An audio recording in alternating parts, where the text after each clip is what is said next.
दादाजान, मैं आपकी सब बातों से मुत्तफिक हूँ, लेकिन इससे पहले मैं आपसे एक बात शेयर करना चाहता बखूबी जानते हैं हम कि आप क्या चाहते हैं।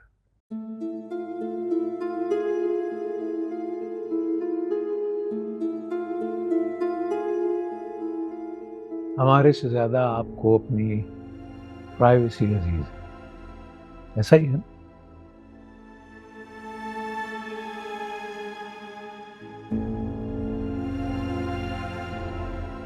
तो साहबजादे हमने उसका भी इंतजाम कर दिया। हूँ। ये क्या है दादाजान? आपका और सीरत का नया घर, ये आपकी शादी का तोहफा है।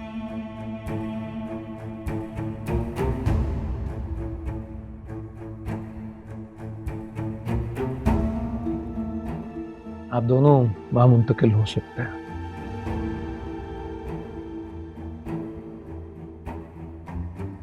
चलिए, हम अपनी ख्वाहिश से दस्तबरदार हो जाते हैं।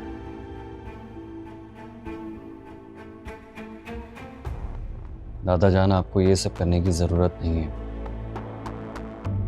मुझे नहीं चाहिए ये। मैं भी यहाँ वापस आकर बहुत खुश हूँ। तुमने ठीक किया ना अफरोज?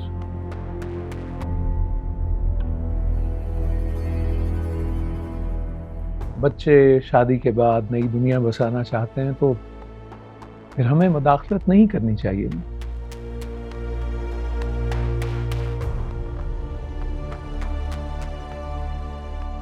लेकिन सबसे जरूरी बात, रुखसती के बाद सीरत तुर्की जाएंगी और आप उनके साथ जाएंगे।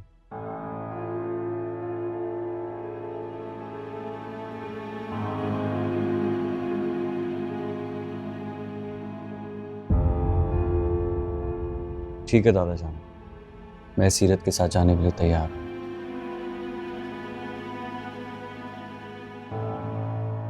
लेकिन मैं इसकी इजाजत नहीं दूंगी।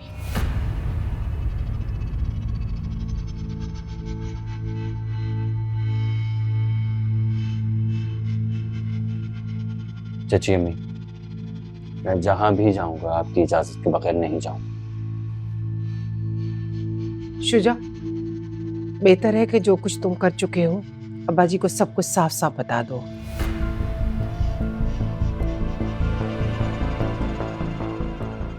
ताकि मैं और मेरे बच्चे इस कश्मकश से निकल सके।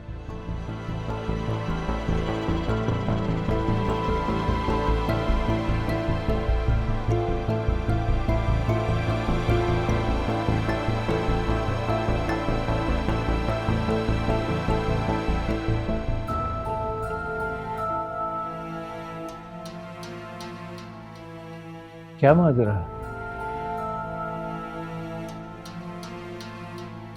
छुपा रहे हैं आप हमसे?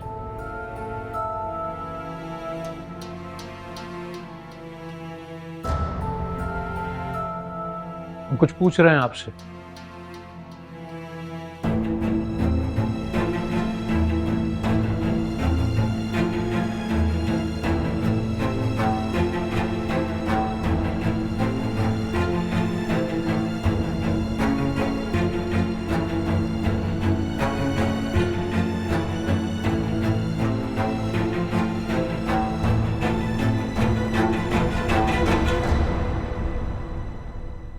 आप बैठे, मैं बेगम साहब को बुला।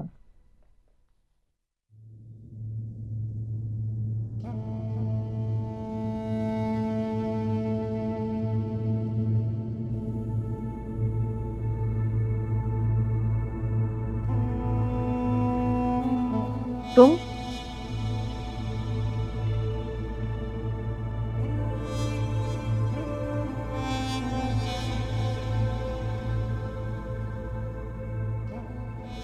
हाँ, मैं क्यों यहाँ आ नहीं सकता हूँ क्या? आफ्टर ऑल मेरे ब्रदर इन लॉ का घर। हैरत हो रही है मुझे देखकर। हाँ हाँ, किसी और को एक्सपेक्ट कर रही थी ना तुम? शुजा इस वक्त घर पे नहीं है। जानता हूँ। इसीलिए आया हूं मैं। क्या मतलब? सिर्फ एक सवाल पूछूंगा तुमसे और उसका सीधा सीधा जवाब चाहिए। बोलो। वो क्या है ना कि मैं प्रोफेसर हैदर साहब की बहुत इज्जत करता हूँ और जानता हूँ कि तुम उनकी बेटी हो और वो इज्जत तुम कभी भी डिजर्व नहीं कर सकती। क्या बकवास कर रहे हो तुम? बकवास नहीं है, सच कह रहा हूं।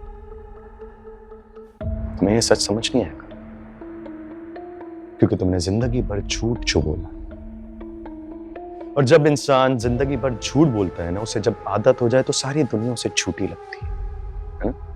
अगर मैं तुम्हारा लिहाज कर रही हूँ उसका ये मतलब नहीं है कि तुम कुछ भी बोलते चले जाओ। शुजा को फोन करती हूँ, उनसे ही बात कर लेना तुम। मेरा तुम्हारा कोई लेना देना नहीं है। मैंने अब तक उससे कुछ भी नहीं कहा। पता है क्यों? क्योंकि मैं उसे इस लायक ही नहीं समझता। वो तो मेरी बहन के भी लायक नहीं है। लेकिन एक मजबूरी है, दादा जान के फैसले के आगे खामोश हूं। क्योंकि हमारे यहां बड़ों की बातों को, उनके फैसलों को अपनी खुशी और मर्जी से ज्यादा अहमियत दी जाती है। तुम नहीं समझोगी ये बात। अगर ऐसा होता तो शुजा कभी भी अपना रास्ता बदलकर मेरी तरफ ना आता। बीबी बीबी, तुम नहीं समझोगी। शुजा अपना रास्ता कभी भी बदल सकता है।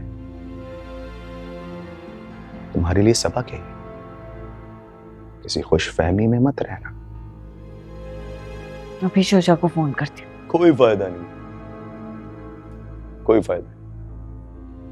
क्योंकि शुजा इस वक्त हमारे घर पे है, मतलब अपने पुराने घर पे दादा जान के पास बैठा है और अपनी सफाई पेश कर रहा है। कैसी सफाई? अपने किरदार की सफाई। यही कि उसने ये जो शादी तुमसे की है ना, किसी मजबूरी में आके की है। झूठ बोल रहे हो तुम। अगर सच जानना चाहती हो तो चलो मेरे साथ। तुम जारा की गुड बुक्स में हो सकते हो, लेकिन मेरे लिए तुम सीरत के भाई। बड़ा अजीब सा रिश्ता है हमारा। मैं तुम पे कैसे यकीन करूं? चलो तुमने माना तो सही कि हमारा अजीब सा रिश्ता। इस अजीब से रिश्ते को थोड़ा नॉर्मल कर लेते हैं। मैंने तुमसे कहा ना, प्रोफेसर साहब की बहुत इज्जत करता हूं। मैं नहीं चाहता कि वो मजीद किसी प्रॉब्लम या तकलीफ में आए। तुम शुजा की बेवा बनकर या शुजा तुम्हें तलाक दे, तुम घर जाओ तो प्रोफेसर साहब को खुशी नहीं होगी, है ना? तलाक? हाँ, तलाक।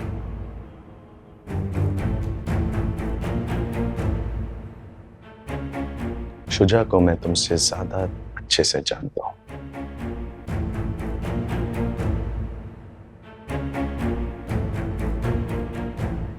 इसलिए कह रहा हूं चलो मेरे साथ।